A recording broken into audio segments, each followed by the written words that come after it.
And staying with news from Iran, the debate over whether women should wear a hijab has further polarized Iran, especially at a time when the country is facing unprecedented US sanctions. So why are more Iranian women pushing back against this dress code? Here's more on the story.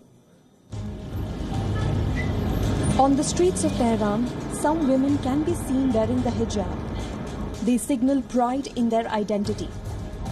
But while some opt to wear a hijab, others feel compelled to do so. I would not remove my hijab because I'm not looking for trouble. They have impounded my car for 2 weeks now under the excuse of being slightly veiled. I'm sure that I had not removed my headscarf. They have labelled me as a poorly veiled to impound my car and charge me money. Now more women are pushing back against the dress code, trying to redefine red lines as they test the response of the ruling Shiite Muslim clergy and their security agencies. If the society accepts the freedom of choice when it comes to hijab and change how they view those who are not veiled, I would remove my hijab too. Otherwise, I won't. Many other women, while stopping short of outright defiance, wear loosely draped colorful scarves that show as much hair as they cover.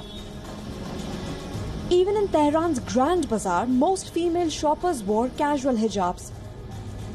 Still, a sizable majority of women were covered head to toe in black robes and tightly pulled headscarves, the chador. Last month, Iran hired 2,000 morality police to punish women who refused to wear the compulsory hijab in public. According to Iran's Islamic Penal Code, women who appear in public places and roads without wearing an Islamic hijab will be sentenced to 10 days to 2 months imprisonment or a fine of 50,000 to 5,000 riyals. But reformist lawmakers point out that morality police has been a failure.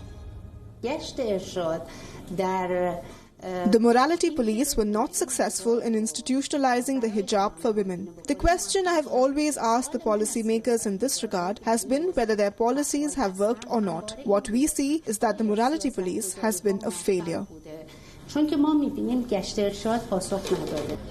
Some Islamic hardliners in Iran have called for harsh punishment, even lashes, arguing that allowing women to show their head leads to moral decay and the disintegration of families. Last month, a video showing morality police grabbing an unveiled teenage girl and violently pushing her into the back of a police car prompted widespread criticism. Amid all the chaos, Tehran is barely being able to cope with US President Donald Trump's maximum pressure campaign. US sanctions have hit the Iranian economy hard. While the oil-rich nation's crude exports have been down, inflation and unemployment have risen drastically.